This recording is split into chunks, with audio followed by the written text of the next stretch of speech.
So as I mentioned before, the pendulum is one of those sorts of movements that actually has lots of errors. And one of the things that you need to be really mindful of with the pendulum is there is a couple of those errors that participants do that could actually injure them. So you injure themselves. And like I was saying before, it's pretty hard to injure yourself with doing aqua classes. If you're not jogging correctly, it loses its effectiveness. And we talk about a scale of being really effective or ineffective. But the pendulum is actually one where people could injure themselves. So let's go through with exactly how to do the pendulum. And then I'm going to just come down with the technique and go through part by part. When we perform the pendulum, we are basically lifting one leg at a time. So we're lifting from one side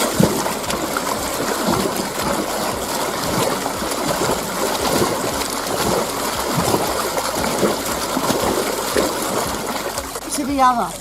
And there's a few things that are really important when we look at the big picture. First thing is that when you perform the pendulum, your arms must go the opposite way. They've got to go the opposite way. So when your leg swings out to one side, your arms go the opposite way, and then this way. Classic error number one is arms and legs go the same way.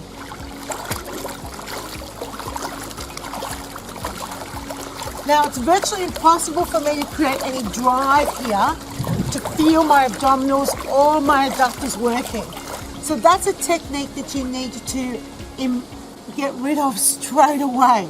You've got to remove that technical error. So arms and legs always go in the opposite direction.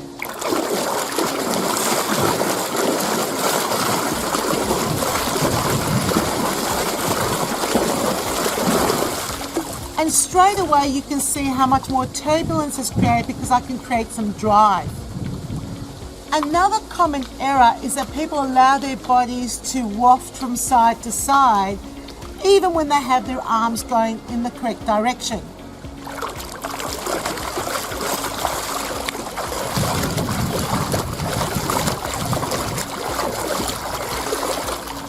And even though I was trying to pull my arms through the water, I was struggling to get the same sort of power that I got from performing it like this.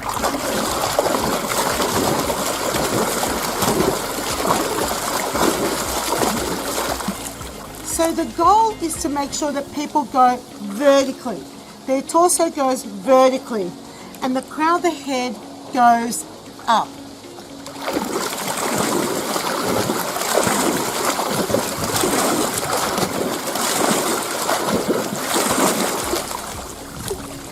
That way you'll be able to effectively get more power with the arms that will then translate to effective power in the torso and into the adductors.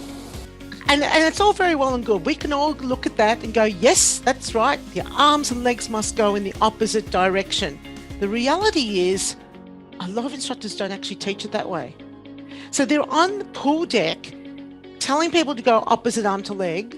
And this is what this is what they're doing. They're going same arm, same leg. It's really, really common.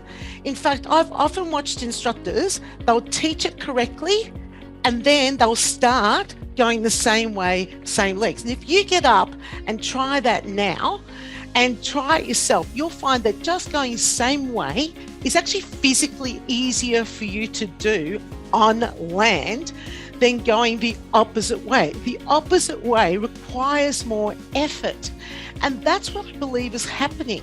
So for instructors, they're like going, okay, opposite arm to leg, but then they end up switching and they go like this. This is what I see. Arms start the right way, and then what they do is they go same way. And it's totally unconscious. It's not like it's a conscious decision to do that. But if you're asking participants to make sure they go arms opposite to legs, because it makes sense. If your leg's moving up one way, your arms have to go the opposite way. That's the whole thing about using Newton's law in the pool. For every action, there needs to be an equal and opposite reaction, and we do that a lot in the water. If we want to stay on the spot, what we do with our legs, we've got to do the opposite with our arms, and that's really, really important. So just remember that what you're demonstrating on pool deck has a huge impact to what your participants are seeing and then copying, right? It's also much easier to let your body drop down to the side, because then you can get a little bit of momentum with your torso. It's so much harder to think, how do I go vertically and be able to demonstrate arms going opposite to leg?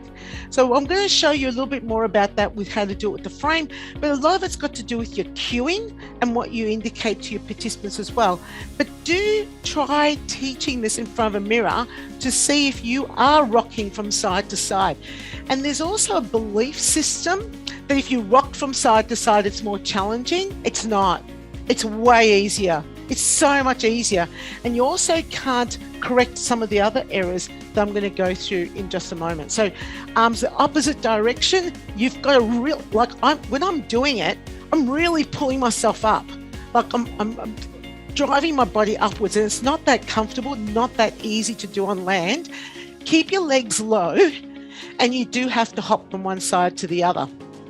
With the frame, if you've got the frame, or if you've got a chair, frame's nice because I turn it this way, they can still see my feet, and the chair's not going to hide it. Then you'll get the legs to go, and then I demonstrate the arms, right? So that's another alternative option as well if you're struggling with your own physicality when you're teaching a class.